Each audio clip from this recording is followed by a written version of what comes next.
What is going on, guys? Welcome back to the channel. For today's video, we're going to be checking out the Transformers Studio Series Deluxe Class Starscream.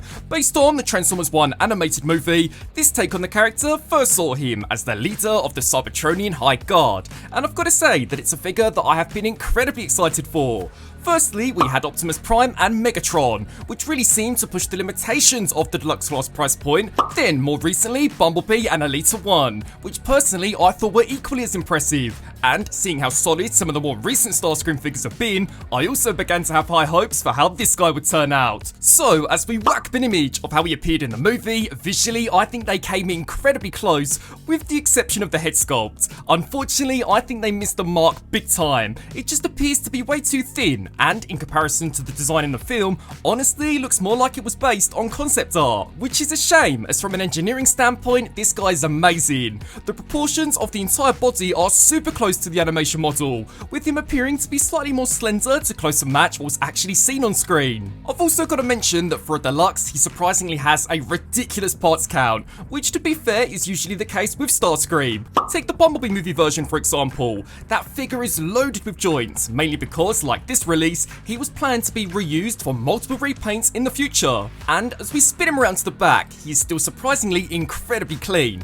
with, to be fair, a pretty decently sized backpack. I guess the only thing that's really worth mentioning would be the colour of plastic used. Much like Optimus Prime, it almost looks discoloured, which initially I thought looked terrible in some of the earlier photos, whereas in person it's not quite as bad, and in comparison to his look in the film, honestly does kinda match up. So as for the question as to whether or not this guy at the moment is the worst Transformers 1 figure to be released so far, whilst I can definitely see why some would say that, mainly because the head sculpt and articulation aren't quite as good as some of the earlier figures, visually for the most part I think he looks great, especially stacked up alongside Megatron. And to be completely honest, in person, I can't really say that either of these issues are enough to detract from what is otherwise a really well engineered deluxe.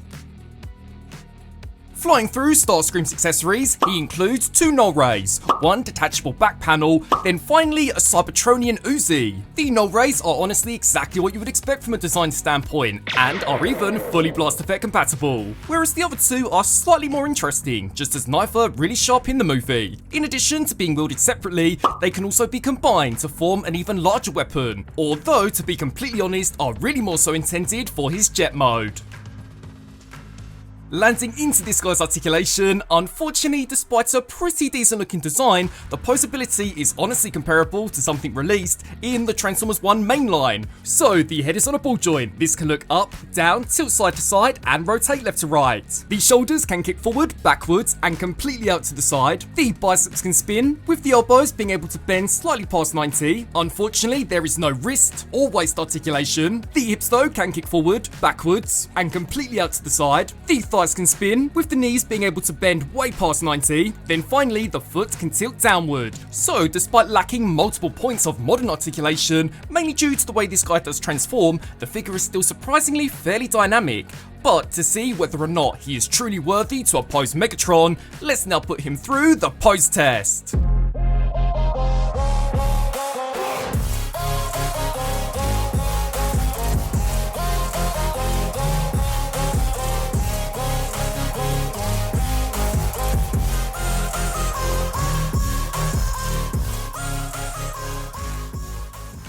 Firing through some robot mode comparisons and going in order from tallest to smallest, up first is the Studio Series 86 Optimus Prime, Voyager Class Sentinel Prime, Deluxe Class Optimus Prime, Megatron, which at this point in the movie I'm pretty certain was in his final form, and I'm guessing to be scale accurate should have perhaps been a Voyager, B-127, Elite 1, one of the only Starscream figures I believe never to be repainted into a gazillion repaints, that being the Deluxe Cyberverse version, then finally the 86 movie, Bumblebee. Cruising through into this guy's transformation, this is where I think the figure is incredibly impressive. The amount of engineering that they were able to cram into this guy is honestly kinda surprising, especially when compared against the aerial bots from Age of the Primes. So for the first step, detach the neck, spin around to the back, take the wings and rotate them all the way around. With that complete, take the chest plate and detach it, with the same applying for the intakes. We can now take the backpack and pop it open to allow the chest plate to tab into place, with the head sliding into this cavity. At this point, we can now snap this back into place. The nose cone will then attach into the cockpit, with this panel following closely behind. You'll then take the cockpit and slide it forward to allow this panel to extend and to snap into place. With that complete, we can now slide this back up. You'll now take these panels on the back of the legs and slide them out. At this point, we can take both sides and combine them directly down the middle. You'll then slide the hips forward and the knees back, making sure that these also snap together. You'll then take the heel spurs and slide these back, with the feet following closely behind. These panels will now slide forward to allow the forearms to attach. You'll then apply pressure to this panel, spin to the underside, detach the shoulder pads, and flip them forward. By this point, we can now attach on the handheld weapon, take both halves and combine them directly down the middle. Flip back round to the top, slide the wings to the side until these also snap into place. You'll then extend the wingtips, then finally take the intakes and slide these back, and that is the transformation now fully complete.